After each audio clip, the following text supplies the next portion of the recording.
বিড়ালেরও কিন্তু আরাম পছন্দ। দেখেন আমার সাথে ঘুমাইছিল, তো আমি ঘুম থেকে উঠে দেখি আমার পায়ের নিচে ঘুমায় আছে। পরে আমি ওর একটু ধরলাম, ধরার পরে দেখি ও হাত পা মেলে দিয়ে একদম সোজা হয়ে গেছে। মানে বুঝতে পারলাম যে ওর শরীরটা একটু আমার মেসেজ করে দিতে হবে আর কি। দেখেন এই যে আমি ওরে সুন্দর করে হাত দিয়ে মেসেজ করতেছি আর উলট পালট, মানে ও উলট পালট খাচ্ছে। মানে ওর কাছে খুব ভালো লাগতেছে, ও খুব মজা পাইতেছে।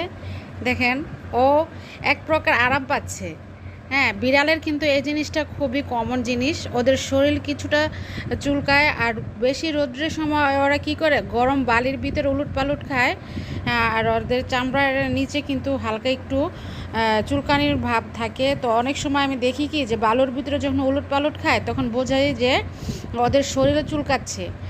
তো দেখেন আমি যখন ওর শরীরটা সুন্দরভাবে আলতোভাবে মেসেজ করে দিচ্ছি আর নখ দিয়ে আলতোভাবে চুলকাই দিতেছি, তখন দেখি কি ওই খুব মজা পাইতেছে আর খুব ভালো লাগতেছে। ও খুব আমাকে আদর করে একটু হালকা করে কামড় দিচ্ছে। হ্যাঁ, মানে এটা ওর ওর মুখের মানে মুখ দিয়ে ও ভালোবাসা প্রকাশ করছে আর কি। বিড়াল কিন্তু যখন ওদেরকে হাত বুলাবেন, শরীরটা হালকা একটু আপনার যে চুলকায় দিবেন আর কি, মাসাজ করে দিবেন, দেখবেন কি ওরা হালকা করে আপনার হাতের ভিতরে একটু কামড় দিবে। এটা হচ্ছে ওদের ভালোবাসা প্রকাশ। হ্যাঁ, তো জ্বর শরীরে আবার হালকা হালকা একটু মানে দুইটা একটা উকুন আছে, তো আমি ওই উকুনগুলো আবার ধরে ধরে ফালাই দেই আর কি। ধরে ধরে ফালাই দিই, নখ দাই করে তুলে ফালাই দিই। তো ওর কাছে এটা খুব আরাম লাগতেছে। মানে ও খুব মানে কি বলবো আর, মানে ওর শরীর যে কি যে একটা আরাম ফিল করতেছে ওই ভালো জানে। তো প্রায় 10 মিনিটের মতো হবে, ও কিন্তু উঠতেছে না, ও কিন্তু দৌড়ও দিতেছে না যে এখন ভাল লাগতেছে না এখন চলে যায়। ও কিন্তু উলট পালট খাচ্ছে। হ্যাঁ, ওর শরীরটা একদম মানে কি বলবো, দেখেন মেসেজ করে দিচ্ছি আর ও আমার হাতটাকে হালকা করে কামড় দিচ্ছে। কি বাবা তোমার আরাম লাগতেছে? হ্যাঁ দাও, আমি হালকা করে তোমাকে মেসেজ করে দিই। হ্যাঁ, এটা কিন্তু বিড়ালের যারা বিড়াল পালেন আর কি, মাঝে মধ্যে এই যত্নটা নিতে পারেন। এটা কিন্তু বিড়ালের শরীরের জন্য খুবই ভালো। মানে ওদের শরীরে যে চুলকানির ভাবটা থাকে এটা কিন্তু থাকে না।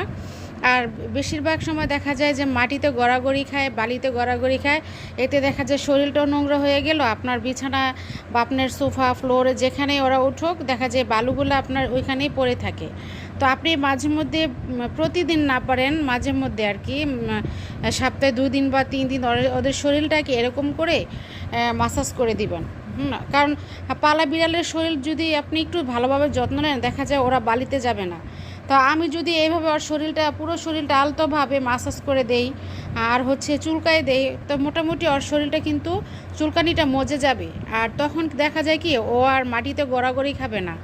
তো অনেকক্ষণ হয়েছে কিন্তু ও কিন্তু চুপচাপ আমার হাতের সামনেই শুয়ে থাকে। ও কিন্তু এখান থেকে একটু নড়াচড়া করছে না, আবার চলেও যাচ্ছে না। যে ওই যে টুকি তনু দেখেন, তনু কিন্তু ওই সাইডে ঘুমাচ্ছে। তনুটা কিন্তু ওই সাইডে ঘুমাচ্ছে। আর টুকি তনুর তো মোটামুটি নিউটার করানো, কারণ ওকে যে কুকুরে কামড় দিছিল তখন ওর অন্ডকোষ একটা কুকুরে ছিঁড়ে নিয়ে গেছে, আরেকটা একদম দুর্বল হয়ে গেছে। ওইটা মানে অনেকটা ছিঁড়ার মতো চামড়া উঠে গেছিলো। তো ওরে ওষুধপত্র খাওয়ার পর এখন সুস্থ হয়েছে। সুস্থ হয়েছে ঠিকই, কিন্তু মানে এটা একটা নিউটারের মতো হয়ে গেছে। আর নিউটার করা দরকার নেই। আর ও তেমন একটা এখন আর বাইরে যায় না, সারাক্ষণ ঘরেই থাকে। কিন্তু টুকি তো এখন পর্যাপ্ত পরিমাণ ওর বয়স হয়েছে।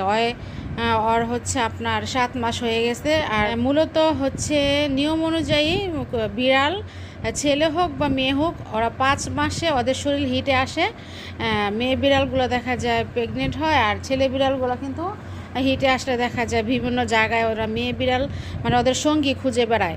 তো আমার টুকি কিন্তু এখন কি করে জানেন, ও বিভিন্ন জায়গায় চলে যায়।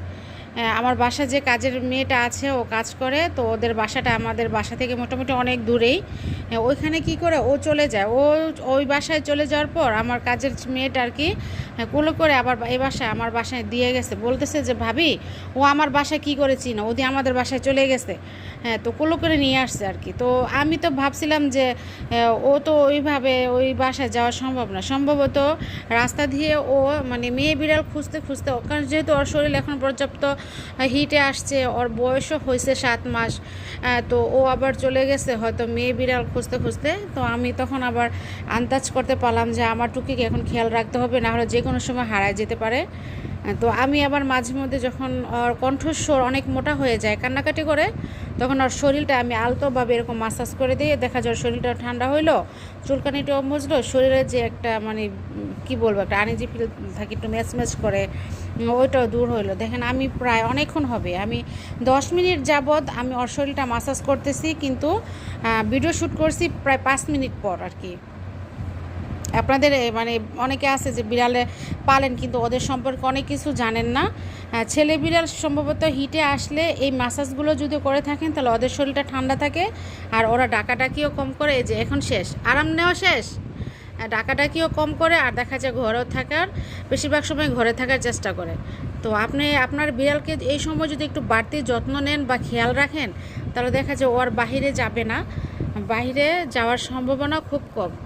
তো দেখেন টুকি কিন্তু প্রায় 10 মিনিটের পরে এই আরামটা নেওয়ার পর এখন ওর মনে শরীরটা একটু ভালো লাগতেছে, তো আবার চলে গেছে, এখন তনুর সাথে আর কি। তনু কিন্তু এই অভ্যাসটা নাই, কারণ যেহেতু তনু এখন ঠান্ডা হয়ে গেছে, ও বাহিরে কম যায়, বাহিরে যাওয়া গেলেও দেখা যায় একটু ঘাস খায়, উঠোনের ঘাস টাস খেয়ে বাসায় ঘরের ভিতরে ঢুকে যায়। আর ওর ভিতরে একটা ভয় কাজ করে সবসময়, যেহেতু ও কুকুরের কামড় খাইছে বা দৌড়ানি খাইছে, তো ও আমাদের আশেপাশে যদি কুকুর দূরে থেকেও যদি ও দেখে খেয়াল করে তো দৌড় দিয়ে ঘরে চলে আসে। আর আমার রাস্তার সাইডে বাড়ি, তো অনেক সময় দেখা যায় পিক আপ ভ্যানগুলো যায়, তারপর হচ্ছে আপনার আর বিভিন্ন গাড়ির শব্দর জন্য হয় আর কি, হর্ন বাজে যেগুলা, ওগুলোর শব্দ পেয়ে ও প্রচণ্ড ভয় পায়, আর ও কী করে দৌড় দিয়ে আমার রুমে চলে আসে। মানে ওর ভিতরে এমন একটা মানে ভয় লেগে গেছে মনে, যে ও এখন মানে ছোটোখাটো শব্দগুলোকে খুব ভয় করে আর খুব সতর্ক থাকে আর কি ও।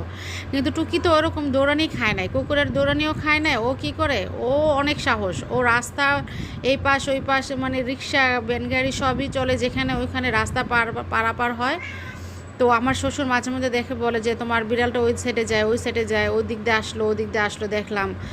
তো কি করব, যেহেতু ছেলে বিড়াল ঘরে রাখা সম্ভব না, আর আমি যতটুকু পারি খেয়াল রেখে ওর এই যত্নটা নেই। আর এই যত্নটা নিলে দেখা যায় কি ও 2-3 দিন ঘরে থাকে, আর দেখা যায় আমি খেয়াল করি নাই বা আমার কাজে ব্যস্ত থাকি, তখন ও কী করে হুট করে ঘর থেকে বের হয়ে প্রায় 2 থেকে 3 ঘন্টা বাহিরে থাকে। বাহিরে যাওয়ার পর যখন দেখা যায় খিদা লাগছে তখন ঘরে আসে। এমনও একদিন গেছে যে ও সারা রাত বাইরে ছিল, বাহির থেকে আমি অনেক খুঁজছি, রাত 1টা পর্যন্ত ওর জন্য আমি গেটটা খোলা রাখছি, বাড়ির গেট খোলা রাখছি। বাহিরে যে ও লাইট দিয়ে আপনার বিভিন্ন অন্ধকারে চিপায় চাপায় অনেক ডাকাডাকি করতে আসে নাই। পরের দিন ও বেলা 11টার সময় রাস্তার পাশে চুপ করে বসে আছে, বাসাও আসে না। পরে আমার হাজব্যান্ড বাসায় মানে ও বাইরে গেছে বাজার করার জন্য, তো বাজার আমাদের যে রাস্তার মেন গেটের পাশে বসে আছে, তখন ও আবার বাসায় দিয়ে গেছে, যে বলতেছে যে দেখো টুকি বাসায় রাত্র বাসায় আসে না, আর এখনও বাসায় আসে না, ও তো দেখা যায় রাস্তার ধার বসে রয়েছে দেখছি, তো নিয়ে আসলাম। তো মাঝে মধ্যে আমার টুকি সোনাটা মিসিং হয়ে যায়, আর মিসিং হওয়ার কারণও আছে। আমাদের এলাকায় মানে আমাদের আশেপাশে কখনো যেই বাহিরের যে বিড়ালগুলো আসে সব ছেলে বিড়াল, আর ছেলে বিড়াল দেখুন কিন্তু খুব ঝগড়া করে, ওরা একে অন্যকে মানে সহ্য করতে পারে না, শত্রু মনে করে। আর আমার আশেপাশে আমার ঘরে মেয়ে বিড়াল নাই, এই জন্য ও এক এলাকা থেকে অন্য এলাকায় চলে যায়। আর দেখেন, আর এখন কিন্তু গরমের সিজন, একটা কথা মনে রাখবেন, যারা বিড়াল পছন্দ করেন বা বিড়াল বাসায় পালেন, অনেকে হয়তো এই যত্নটা জানেন না। বিড়ালের শীতের দিনে যে এরকম প্রচণ্ড শীত, আর গরমের দিনও কিন্তু ওদের শরীরে প্রচণ্ড গরম থাকে। তো আমি আমার টুকু আর তনুসোনাকে প্রতিদিন মানে রৌদ্রের সময়, কড়া রৌদ্রের সময় দুপুরবেলা সুতি কাপড় ভিজিয়ে ওদের প্রতিদিন আমি শরীরটা মুছে দেই আর কি, যাতে ওদের শরীরে যে গরমের তাপ যেটা আছে সেটা বের হয়ে যায়, আর শরীরটা যাতে ঠান্ডা থাকে। আর বিড়াল দেখবেন গরমের সিজন ওরা মাটিতে, ফ্লোরে বা বাহিরে বালিতে গড়াগড়ি করে, যেখানে ঠান্ডা স্থান, অনেক সময় দেখা যায় ওয়াশরুমে ঢুকে যায়, ওয়াশরুমের ফ্লোরেও মানে ঠান্ডা থাকে, ওখানে শুয়ে থাকে। তো এই জিনিসটা আপনারা সবাই খেয়াল রাখবেন। আর গরমে কিন্তু বিড়াল স্ট্রোকও করে আপনারা, সেই জন্য ওদের শরীরটা প্রতিদিন একবেলা দুপুরের সময় আর কি ওদের শরীরটা ভিজা কাপড় দিয়ে মুছে দিবেন। আর নিয়মিত যদি এই যত্নটা করতে পারেন তাহলে আপনার বিড়াল সুস্থ থাকবে। আর চেষ্টা করবেন সামনে ছোট বাটিতে পানি রাখার সবসময় চেষ্টা করবেন, ওরা ঘুরবে ফিরবে খেলাধুলা করবে, আর যখন ইচ্ছে ওরা ওই পানিটা খাবে, ওদের তৃষ্ণা মেটবে। কারণ ওরা তো বুঝতে পারে না, ওদের শরীরেও কিন্তু পানির ঘাটতি থাকে। বিড়ালের শরীরও কিন্তু ঘামে, ওদের পায়ের পাতা থেকে পানি বের হয়, এই জন্য আপনারা ওইদিকে খেয়াল রাখবেন। আর পানির ভিতরে আর যদি পারেন তাহলে ফার্মেসি থেকে সিপিটা নিয়ে আসে 2-1টা সিপিটা ভিজিয়ে রাখবেন। ওই পানিটা ওদের শরীরের ঘাটতি পূরণ করবে এবং ভিটামিন সি এর অভাবটা পূরণ করবে। আর খাবারও আপনারা চেষ্টা করবেন যে যদি মাছ বা চিকেন যেটাই দেন ওইখানে আপনারা চিকেন সিদ্ধ করা যে মাছ যে পানিটা থাকে আর কি, চিকেন বা মাছ সিদ্ধ করার যে পানিটা থাকে ওই পানিটার সাথে মিক্স করে ভাতটা একটু ভেজা ভেজা দেওয়ার চেষ্টা করবেন। তাহলে দেখা যায় ওদের পানির যে ঘাটতিটা থাকে ওটা পূরণ হয়ে যাবে। তো আজকের ভিডিও যদি আপনাদের ভালো লাগে তাহলে আমার পেজে একটা প্লিজ দয়া করে একটা ফলো দিয়ে রাখবেন, আমার একটা লাইক কমেন্ট করে শেয়ার করে রাখবেন। আর আমার নিত্য নতুন ভিডিও পাওয়ার জন্য আপনারা আমার পাশেই থাকবেন। সেই পর্যন্ত আপনারা ভালো থাকবেন, সুস্থ থাকবেন। সবাইকে অসংখ্য ধন্যবাদ। আল্লাহ হাফেজ।